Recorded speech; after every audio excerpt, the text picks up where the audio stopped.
Hello there, my dear viewers, and welcome to haQ. 6 years ago, I did a review for the Amptone MIDI Splitter, and the reason to why I even needed this and still need it is because back then, 6 years ago, I had started getting more and more outboard gear, synthesizers and things, and they all needed the MIDI DIN5 MIDI connection.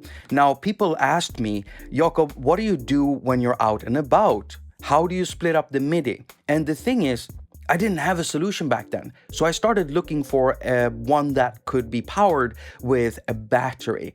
And the reason for that is that you don't have wall power when you're out camping, for instance. And so you can't just easily plug in a wall power connector and then just power your MIDI splitter. And the reason to why a MIDI splitter needs power is because they contain optocouplers. Without optocouplers, you're gonna end up having a very unstable MIDI connection. So the Amptone Lab MIDI Splitter does have a socket for wall power, both the old unit and the new slim unit. And it takes a 9-volt DC adapter. Perfect for the studio, but when you're out and about, you can use a 9-volt battery and it lasts an extremely long time on that. Just like the old unit, it has a MIDI input and it also has 4 MIDI outputs, and they're situated on the sides like this.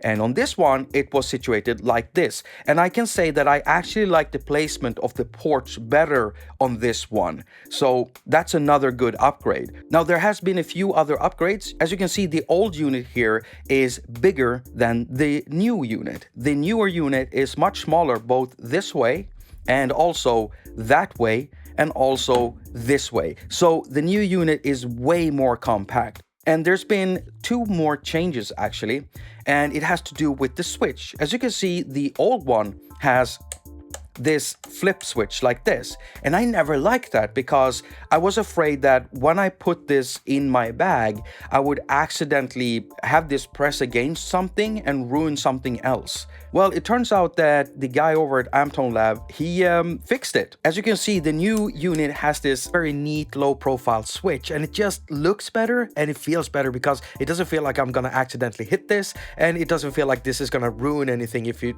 presses against something. Now, there has been another change, and it has to do with the battery compartment. The old one has its battery compartment like this. You can remove it and you put the battery into it. And there's nothing really wrong with this, but I remember being afraid that maybe this would just pop out by itself. But over the years, it never did that actually. However, it has been changed on the new unit, and on the back, we can find a little lid, and this one is attached by magnets. And so here I have a new fear, because I quite like this, but I have a new fear that this thing will just pop off and disappear. So my advice to you, if you get the new Amptone Lab MIDI Splitter, get a piece of tape and just tape it over here, and I think you're fine. So overall, this unit is neater. It has the right kind of upgrades on it, but it's still that good old Amptone Lab MIDI Splitter.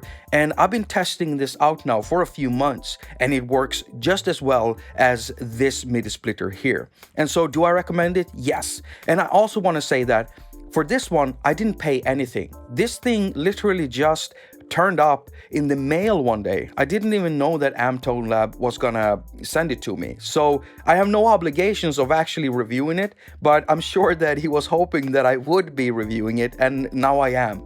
So I didn't pay anything for this, but I did pay for this one. So thank you, Amptone Lab, for sending this to me, and I think you did the right upgrades here. If you want to go and get your own MIDI splitter, then I've put links down below in a pinned comment so you can go and check it out yourself. And I've also put the review that I made 6 years ago down there too. If you go back and watch it, which I hope you won't, I have a weird British accent. By the way, I'm Swedish. If you want to support the work I do here on the channel, go and check out my new preset packs. I got 1 pack out for Trooper and 1 pack out for Timeless 3.